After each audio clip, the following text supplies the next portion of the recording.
Hey guys, it's Simon. This is Pro Wrestling Unlimited as we are here on what's today, the 12th of October, 2020 to talk about everything that went down tonight on Friday Night SmackDown. No, Monday Night Raw. I was looking on this screen at a SmackDown logo and said SmackDown. Not the correct show whatsoever. There we go. All right, we're here to talk about SmackDown. But with that, not SmackDown, Raw. Jeez, I'm retarded. Sometimes. With that, not only was tonight Monday Night Raw, but it was also the draft. It was also the second and final night of the WWE draft. We had, I want to say, if I did the math right, 37 of the 49 available draft picks drafted during Monday Night Raw. Before we get into that, I want to say thank you for joining me here tonight, twitch.tv/PWUnlimited. Remember, you can support us here a couple of different ways, either by bit donations, and any bit donation that we get going forward for the foreseeable future will go to help families. Will go to buy supplies for families in need that have been displaced or lost anything due to the creek fire here in Central California. I know people personally that I grew up with that have been impacted by the fires, more specifically in North Fork, California, and I want to raise some money to see if we can help them out. Also, as far as subscriptions do go, anything we do make from subscriptions going forward for the foreseeable future will also go to help out those families in need as well. And remember, you can subscribe one of two different ways, either with a tiered subscription or for free with Amazon Prime, because if you have Amazon Prime, then you have Prime Gaming. And with Prime Gaming, that gives you one free subscription to any Twitch channel that you want to support throughout the month. It doesn't cost you anything extra if you're already paying that $12 to Amazon. But with that, we are here on Twitch. Let's talk about Monday Night Raw and night 2 of the draft. The Raw kicked off not with, I assumed, Stephanie was going to come out and announce some draft picks right off the bat like she did on SmackDown, but that was not the case. Orton opened up tonight's show. Tom Phillips mentioned that Orton's match against Drew McIntyre will be his 8th Hell in a Cell match in less than 2 weeks. Well, not his 8th Hell in a Cell match in 2 weeks, but in less than 2 weeks at Hell in a Cell, it'll be his 8th Hell in a Cell match. So Orton admitted that 2020 has been the year of Drew McIntyre. Orton learned recently that McIntyre hasn't lost via pin in almost a full year. Well, that was until last week. Orton claimed that he would beat McIntyre again inside the cell and end his legacy. McIntyre would interrupt. McIntyre said that he would kick Orton in the head he said that his goal was to kick Orton in the head at Clash of Champions. And that was all for the terrible things that he had done to the various legends. But when McIntyre beats him in Hell in a Cell, that will be for himself. McIntyre wanted to beat up Orton right now. He entered the ring and hammered away at the Viper before dropping him on top of the announce desk. McIntyre rolled Orton into the ring, but he kept rolling and escaped. McIntyre was content with letting Orton run away and go, at least for a few hours. So some guy that almost looked a little like Marco Stunt handed some cards to Stephanie McMahon with the first draft picks as we went to a commercial break. And when we came out, Stephanie announced the first round of draft picks in night 2. We did learn that for Raw, we got the Fiend Bray Wyatt. For SmackDown, we got the SmackDown Women's Champion Bayley. For Raw, we've got the Viper Randy Orton.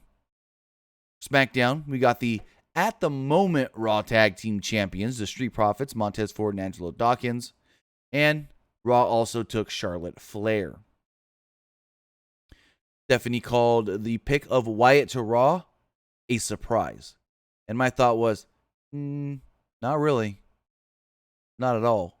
Even if you don't follow the dirt sheets and the news, it still wasn't that big of a surprise. I mean, he was on Raw last year, got switched in the draft, and then just got switched back. So next up, we had a no disqualification match. It was Kevin Owens versus Aleister Black, and the match went about 12-ish minutes or so. So Owens climbed the barricade at one point, but Black stopped him. Well, yeah, so the two started out with some quick action before it spilled to the outside, and Owens climbed the barricade. But Black stopped him and slammed him onto the announce table. I don't know if it was supposed to break, but it didn't break, and then they went to commercial. There was a chair set up in the ring when we came back, and Black swept out Owens' legs, which caused him to drop face first onto said chair. Black slid 3 more chairs into the ring. He tried a knee strike, but Owens blocked it with a chair and gave him a DDT onto a chair for a 2. Owens actually sold this as well because he fell back first onto a chair. Owens stood up 4 chairs and went to try to suplex Black, but Black blocked it and did a flying double knee strike through the chairs, which was nuts. And it always looks like a crazy spot, but it's an Owens spot. Setting the chairs up, 4 chairs, flat like a table, and then suplexing somebody into it. That's the Kevin Owens spot. He's been doing that since his ROH Ring of Honor PWG days. Like, setting the 4 chairs up, and then you got like a flat base to slam somebody on. Owens has been doing that for a long time. At one point, Black tried a black mass on the outside, but Owens ducked and he kicked the post instead. Owens gave him a stunner in the ring and follows up with a powerbomb through a table for the pinfall. Good match, great action. I thought it could have gone a couple more minutes long, but hey, for what it was, and not even to say for what it was, I honestly did feel like this was not a bad show at all.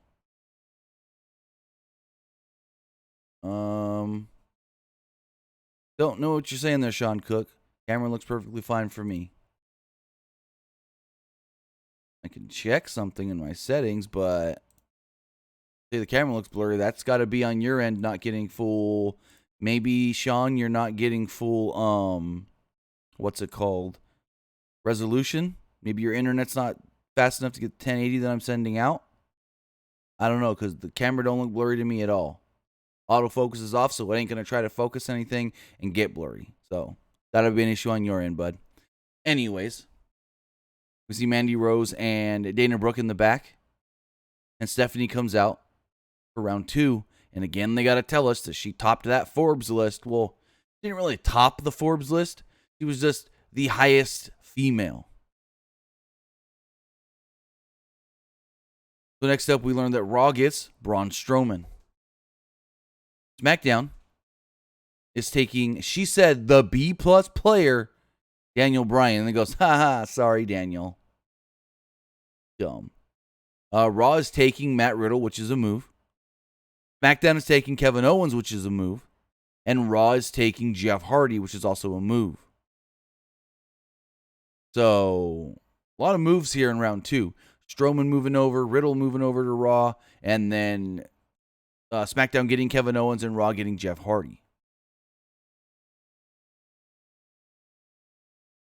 Next up, Miz and Morrison are in the ring, and, well, they're going to host Miz TV with special guests Mandy Rose and Dana Brooke. Miz and Morrison made jokes about New Day and Heavy Machinery getting broken up in the draft. Morrison stole one of Seth Rollins' lines and said it doesn't matter because he got drafted to SmackDown. Rose and Brooke entered, both wearing all black. They're supposed to be a tag team now. Rose admonished Miz for separating her from Otis and ruining people's lives. Miz said everything was going well, at least for her, since moving to Raw. Miz and Morrison wanted a pat on the back for helping her with that, and she said she'd rather punch him in the face. Miz then asked Brooke if it was a good idea to be Mandy Rose's partner, because we saw what happened with her last partner, who was supposed to be her best friend in Sonya Deville. Dana Brooke basically said that I know Mandy's not going to bite me in the back, and that I'm not Sonya. Basically what she said. Miz asked about them being against each other tonight in the Battle Royal, because, yeah, you guys want to be a tag team and win tag team gold, but you're in a match tonight where only one woman can win and advance to a championship match. They said, well, we're not worried about that. Natty and Lana would then interrupt. Lana wondered why Brooke and Rose were being interviewed instead of them. Lana mentioned, I've got 2 ex-husbands and an ex-girlfriend. You want crazy? You want ratings? I'm right here. I'm more interesting.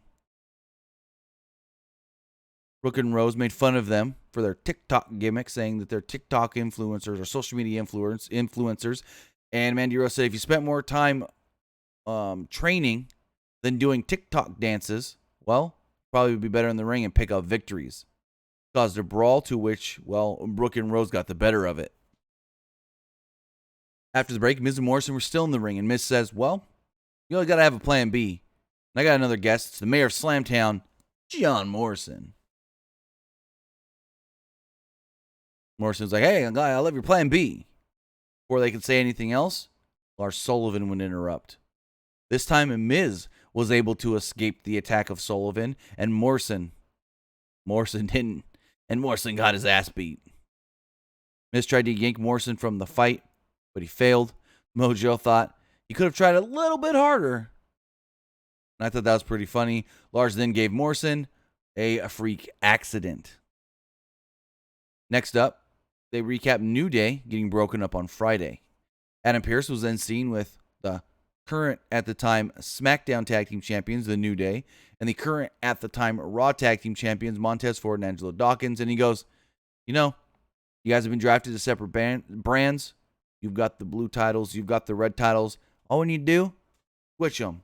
So that way the titles stay on the correct brand. And they go, oh, okay. And Dawkins says something about, I think he said, take care of Penelope or whatever he called his belt. I don't remember. Rude and Ziggler would come up. And they initially didn't seem to like this idea, but agreed to it. They said that they wanted a title shot, and New Day mocked them and agreed to fight them. So Stephanie McMahon would come out for the next round. Before she would announce the picks, she would announce that the New Day will be defending the Raw Tag Team titles tonight against Ziggler and Rude. And to be honest, New Day have been on SmackDown for so long, it's going to be weird seeing them carry around those red belts. I've just gotten so used to seeing New Day carry around those blue belts. So Stephanie announces that Monday Night Raw's picked Retribution, Ali, Slapjack, T-Bar, Mace, and whatever Mia Yim's name is going to be. No Mercedes Martinez listed. SmackDown is getting Lars Sullivan. Raw is keeping Keithley. SmackDown is keeping Baron Corbin. And Raw has acquired from SmackDown Alexa Bliss. Also remember, guys, if you want to be part of tonight's show, you can do so by texting this number right here. Text your thoughts to 510-906-1341. Remember, that number is 510-906-1341. So next up, Seth Rollins came out for his farewell to Monday Night Raw.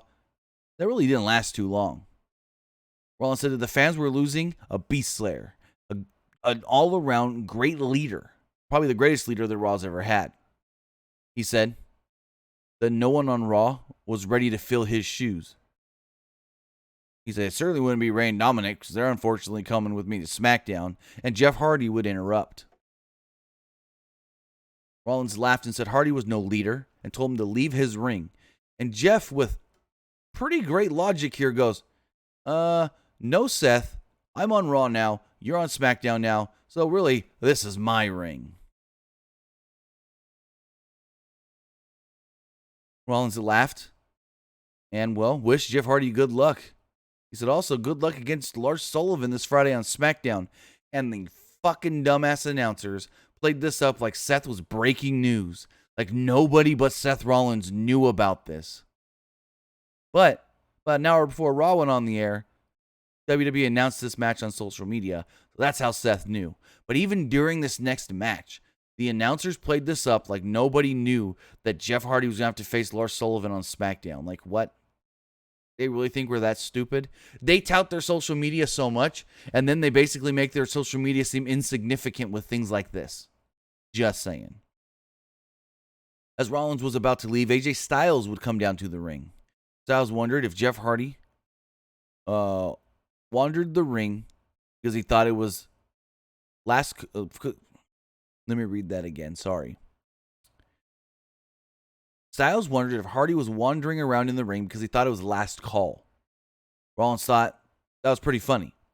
Styles told him to leave because he's not the Monday Night Rollins anymore.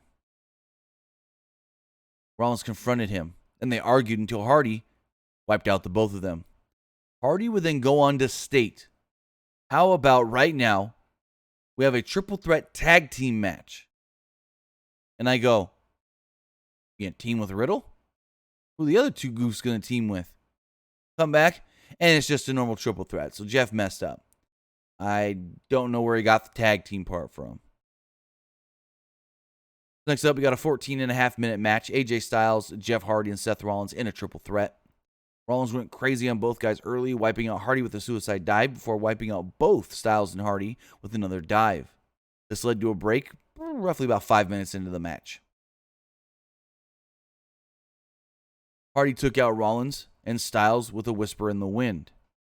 He landed awkwardly on his feet. Hopefully he's all good. He remained in control and kept on running, so I think he's fine. Hardy gave Styles a face buster and got a 2 off of it. He also gave Rollins a side rush and leg sweep, but Styles broke up the pin. Styles gave Hardy a reverse DDT for a 2. Styles set it for the Styles Clash, but Rollins gave him a flying knee plus a Falcon Arrow for a 2. Rollins went for a stomp on Styles, but Hardy leaped over Styles' back and gave Rollins a Tornado DDT. Super cool looking spot. Styles put Rollins in a calf crusher, but let go because he saw Hardy coming off the top. Hardy gave Rollins a swanton here, and Styles tried to steal the pin, but Rollins kicked out.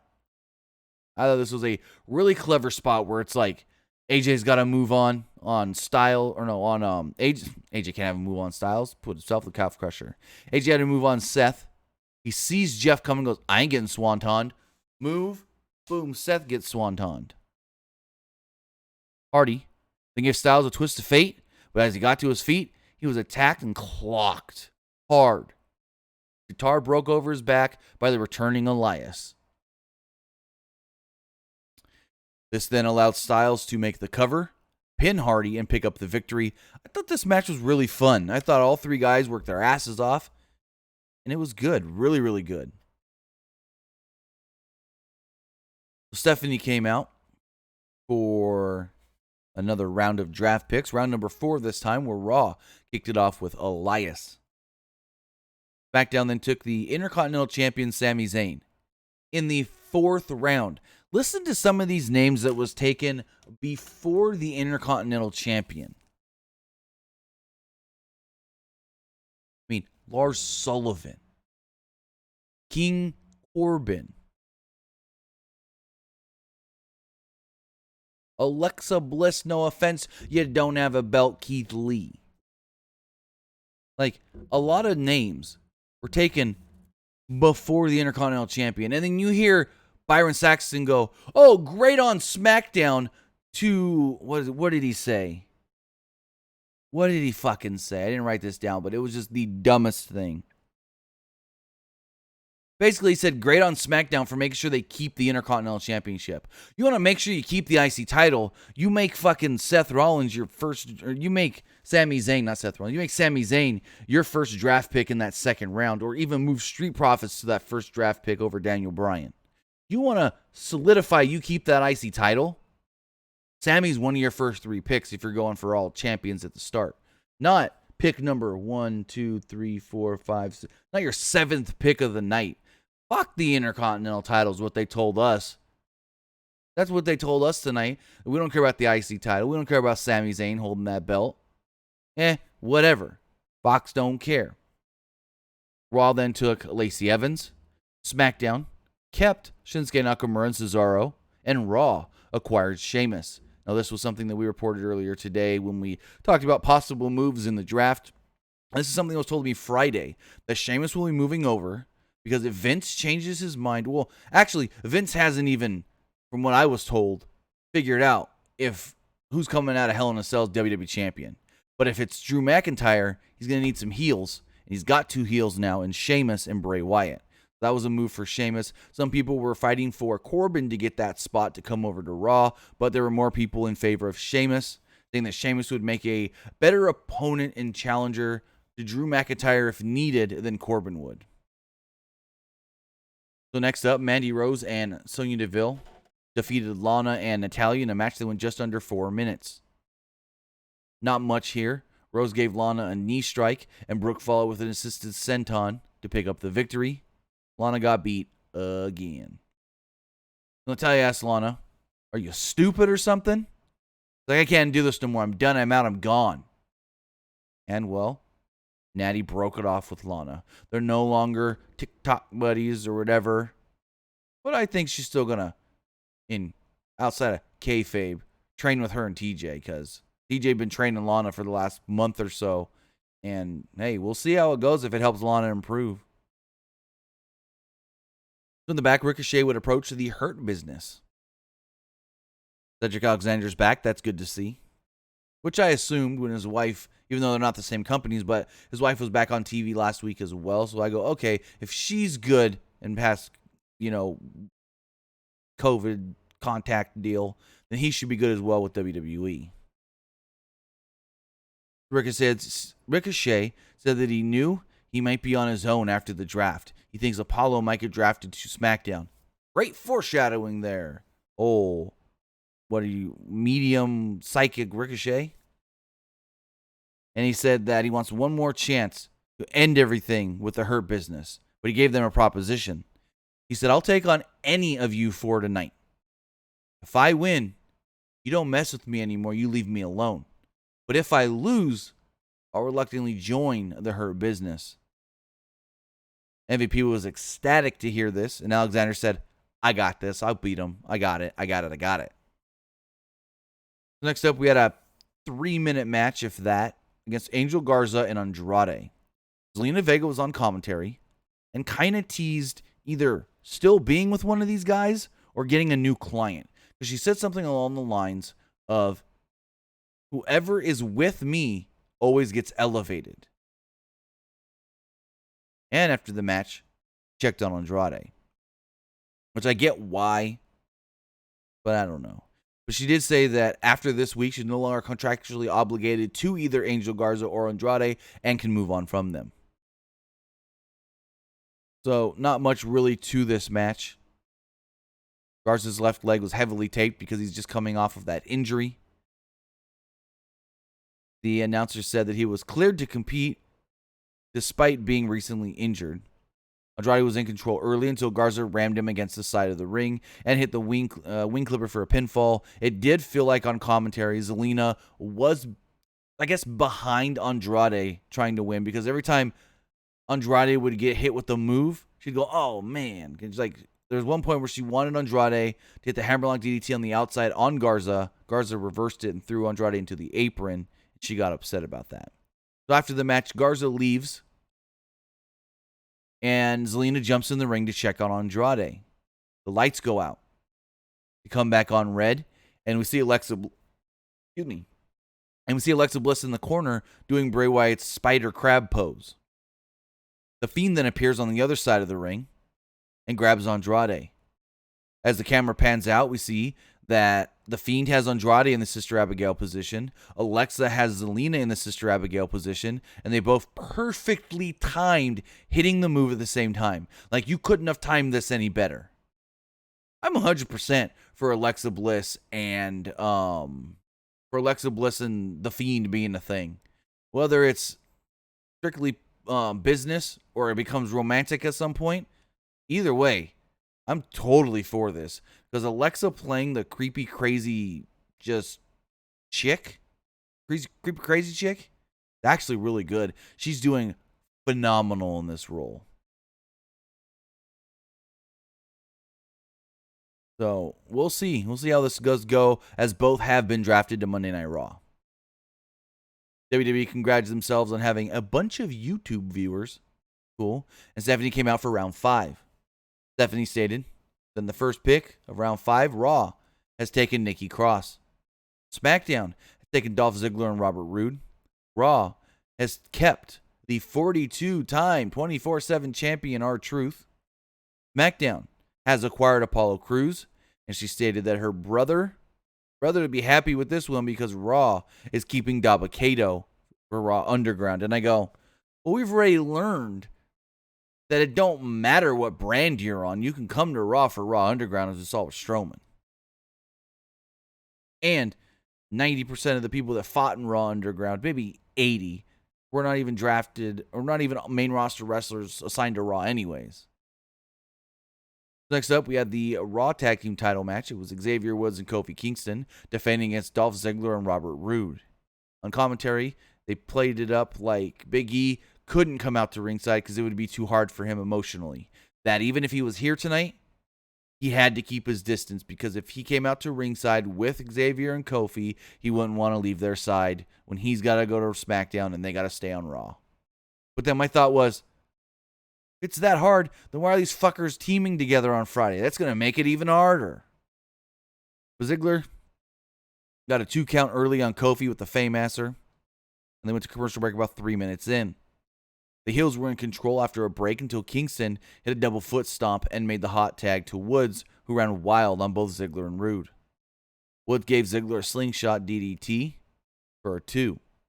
Woods really showing that ankle Achilles area is good, jumping all over this ring. He wants to sell us, hey, I might have been injured, but I'm back and I'm going strong, baby. The Woods held Ziggler up in a press slam position, which was impressive, but Ziggler countered into his own DDT for a near fall. Kingston saved Woods from Ziggler's stinger splash, and Woods caught Roode in the schoolboy for a 2. Woods would follow this up with a spine buster for a 2. Woods then gave Roode an enziguri, but Ziggler pulled Kingston from the apron. Kingston wiped out Ziggler and tagged himself in. Woods and Kingston used a backbreaker foot stop combo on Roode to pick up the victory. New Day retained the title, and I thought this was a good, solid match. Nobody messed anything up. There was nothing like super outstandish, nothing to be like, oh my God, you got to go see this for this spot. It was just a perfectly done Raw tag team title match. It was just a perfect television match. When you got, would you expect anything else with these 4 guys, though? Charlie Caruso in the back asks Elias about Jeff Hardy. And Elias says he's coming for payback. Because he hit him with a car and tried to take him out months ago. And Charlie goes, well, didn't Sheamus confess to setting Jeff up with all of that? And Elias goes, yeah, there may have been some certain redhead that really attacked me. But, well, Hardy knows what he did. And I'm coming for him. And I go, huh? What? So you just admitted that Hardy was not the one that attacked you, but you're going to get your revenge on Jeff? For fucking what? Sheamus is on Raw too now. Go after him, big boy. Like, this made no sense. He literally said, oh, yeah, you're right, Charlie. I know Jeff's not the one that did anything to me, but he's going to pay anyways. Like, what? So dumb. Too stupid. Anyways. He then announced that next week, he's going to do a concert to welcome himself back to Monday Night Raw. And I guess he said it's dedicated to, what's it called? Jeff Hardy. He also said on October 26th, his new album is coming out. That should be interesting. He said it's called Payback. Next up, we had a 5-minute match, Ricochet versus Cedric Alexander. The referee at one point was down. Not much happened in the first couple of minutes. Just normal action. But at one point, the referee gets knocked down, and MVP grabs a chair. He slid it into the ring to Cedric, but Ricochet was between the two and stopped it and grabbed it. Then, what a hell of a finish. This was very clever. Kind of Eddie Guerrero-esque, but a little different. MVP figured Ricochet would use it and get disqualified as the ref got up. Ricochet instead pulled an Eddie Guerrero. He slammed it against the mat and tossed it into the hands of Cedric. He then laid down as if he was knocked out. The ref heard the sound, saw Cedric holding the chair, and then disqualified Cedric, which does make sense, but at the same time, stupid. I liked it, but I didn't like it. Because the ref may have seen the chair in Cedric's hands, But did he actually see Cedric? Did he actually see Cedric commit the crime? It's been said before. The ref's got to see it happen. Just like in a tag team match. The ref can't allow a tag because he heard a tag. He's got to allow the tag because he saw the tag. So how's he going to disqualify Cedric for hearing a chair shot, but not knowing who did said chair shot?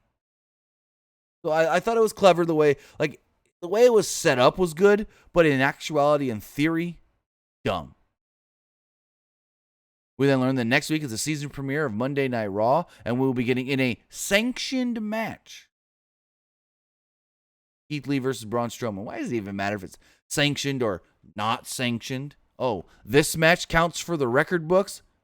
WWE doesn't keep records. Who the fuck cares if it's sanctioned or not? Stephanie will then come out for the final draft round on Monday Night Raw.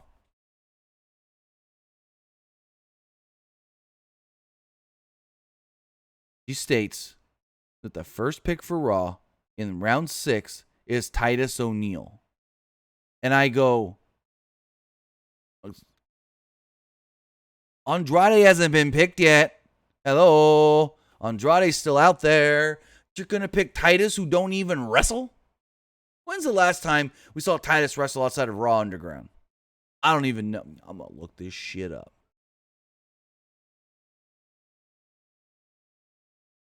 Titus O'Neil hasn't had an actual match other than that Raw Underground deal since August 3rd on Main Event. He hasn't had a match on television, on Raw or SmackDown or anything like that, since April 27th when he tried to qualify for Money in the Bank in a last chance qualifier. But you're going to pick, and I'm going to say it right now, Andrade went undrafted, but you're going to pick Titus O'Neil? It's not like you pick Titus and you also get Titus worldwide and then multiple picks. No. It's fucking Titus for what? SmackDown takes Carmella. Raw takes Peyton Royce. SmackDown takes Aleister Black. Why the fuck they wait so long to take Aleister Black? And Raw takes, as Stephanie said, their resident ninja, Akira Tozawa. But Andrade is still on the table. Come on. They really just showed us tonight that we don't care about Andrade. He's just going to not get screwed too badly because he's going to marry Charlotte. And we like Charlotte and want to keep her happy. I'm baffled. Tom Phillips then says that later on tonight, we're going to have Raw Talk. More picks will be made. AJ Styles, the winner of the Women's Battle Royal, and The New Day will all be guests on the show. We get this Battle Royal. Women come out before the break. Asuka's on commentary. We go to break. Come back. Nia Jax says, tonight, y'all better just eliminate yourself because the winner of this match is going to be Shayna Baszler. Shayna goes, oh, thanks for the confidence. Or myself. So instead of the shame of me throwing you out of the ring, how about you just eliminate yourselves? Nobody liked that. Nia briefly worked together with Tamina before eliminating her. Jax eliminated Billie Kay next. Jax also eliminated Mandy Rose and Dana Brooke, who had been targeting Shayna. And on commentary, they go, whoa, did she just help Shayna Baszler? Maybe they are starting to like each other. Then all the women team up on Nia, but can't quite get her out until Shayna finally comes and dumps Nia over the top rope. And Joe starts laughing like, oh, Shayna got her. Asuka thought that was very funny. Jax was pissed. Just put Lana through the announce table. The fourth time they stated the past several weeks this has happened. All of a sudden they say, Battle Royal don't care or don't matter. We're going to cut to the back. McIntyre and Orton are brawling. They brawl for a minute and then we go to commercial. We come back and we see Natalya eliminate Peyton Royce. Well, had eliminated Peyton Royce during the break. Lacey Evans then eliminates Nikki Cross. Bianca Belair eliminates Shayna Baszler. Ruby Riott and Liv Morgan team up to eliminate Belair. And the final four are Evans, Natalya, Ruby Riott, and Liv Morgan. Evans then eliminates Morgan. Natalya eliminates Ruby. There's 2 left. Asuka was all of a sudden shown watching in the back, and I go, whoa, wasn't she just on commentary? Why'd she go to the back during commercial? It made no sense. So these two fought on the apron, Natty and Lacey. Natty appeared to be the winner as she threw Lacey off the apron. Then all of a sudden she was kicked a couple times, and that was by Lana. Lana got back in the ring. She was never actually eliminated, and she eliminated her former friend Natalya. We see Asuka in the back watching again as they announce that Lana has won this match and will be getting a title shot next week. And Asuka has this face like, like she saw a ghost. Like, oh my God, I don't want to have to face Lana. No. It's Lana. When's the last time she did anything relevant in a match that you got to be scared or concerned? Like, literally, they show Lana, and it says, winner, Lana, you hear Mike Rome, and your winner and the new number one contender, Lana. And Asuka's got this look on her face like, oh, Lana, no, Lana. Like, what the hell? All of a sudden, it cuts again, and McIntyre and Orton are brawling. They're brawling towards the ring. And we see, WWE, what are you doing? So pretend this comb is the barricade. And I'm going to do some visualizing here. And here's the ring. This stack of what's it called? Post-it notes is the ring, right? So this is the ringside area. On this side of the barricade that nobody sees on television, apparently there's video boards. For what? Why do you need video boards on the side that never gets seen? That makes no sense. These two brawl for a little bit, about, 2 minutes before they're broken up. And the show goes off the air with officials trying to hold them back. And that was Raw. I thought the show was okay. Mind-boggling picks in the draft that mainly, I still don't know why Andrade didn't go. And he wasn't even picked afterwards because on Talking Smack, Raw Talk, we had more picks. On Raw Talk, Raw took Lana, Riddick Moss, and Arturo Ruas. SmackDown picked Natty and the Riot Squad. Andrade's still undrafted. Think about that, folks. Also, from night one, Mickie James still hasn't been fucking drafted either. 6-time women's champion. Still hasn't been drafted. Her contract comes up, she needs to just leave. Whether she goes to AEW or to NWA with her husband, she needs to leave. She's getting that disrespect. Like, we don't care about Mickie. Like, if the whole thing is she hasn't been drafted because she's hurt, don't put her in the pool at all. But with that was Monday Night Raw. Remember, guys, if you want to be part of the show, you can do so by texting in to 510-906-1341. We do have a couple of text messages here. This person states, End of Raw was confusing because I don't know where 3 people in the Battle Royal were who were being advertised, which were Alexa Bliss, Zelina Vega, and Naomi. And also, we didn't hear from Ali on Raw. I forgot about that. Yeah. Since yesterday, they've been advertising Ali. Ali's going to talk about why he's the leader of Retribution. Ali's going to talk about why Retribution is doing what they're doing. And no Ali at all. At all. What the hell? That was a change because if we go on Twitter and see when the last time WWE advertised Ali for the show, I know at one point he was advertised this morning. But I want to go back and see exactly how far back they were advertising Ali for Raw. As we look here, wait. Did I just see what I think I saw? Oh, never mind. Not what I was looking for.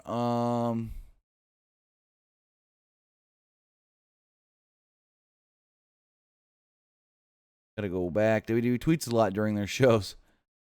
Trying to find when the last... Okay, here we go. So, an hour before Raw, hour or two, they threw up an advertisement that didn't have the Ali thing in it. The last time they advertised Ali, and that was... Let me see what time that actually was. 2 hours before Raw went live. Exactly. they were not advertising Ali anymore. Last time they advertised Ali,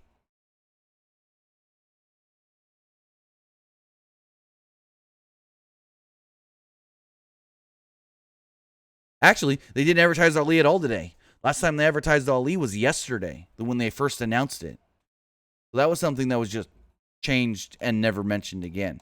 So they haven't actually announced Ali since they first announced it yesterday. They announced the other, they re-advertised the other stuff, but not that. Okay, so not as upset, but still a little upset, because it's like, if you want Retribution to be taken seriously, you've got to at least have some sort of reputation of them on the show. And earlier in the night, we had heard MVP saying, hey, yeah, we're all here on Raw. Retribution gets drafted. They ain't even here tonight. And yeah, I don't understand why some of the women weren't used in the Battle Royal, like Alexa Bliss and Naomi and others. Well, Zelina not being in the Battle Royal makes sense. She was taken out by Alexa.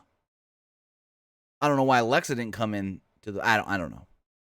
Trying to get logic out of WWE. What did Big E say the other day? You don't use logic in this company.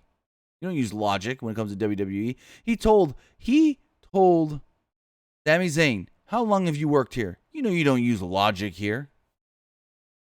Other person says, I gotta say I'm a little disappointed. No surprise returns like Eva Marie, Melina as draft picks, and no NXT call-ups. Was kind of hoping for Johnny and Candice to come up, or anyone like an Adam Cole level surprise. Your thoughts on no NXT involved? Well, we knew there was going to be no NXT involved because they basically told us. So I'm not too surprised.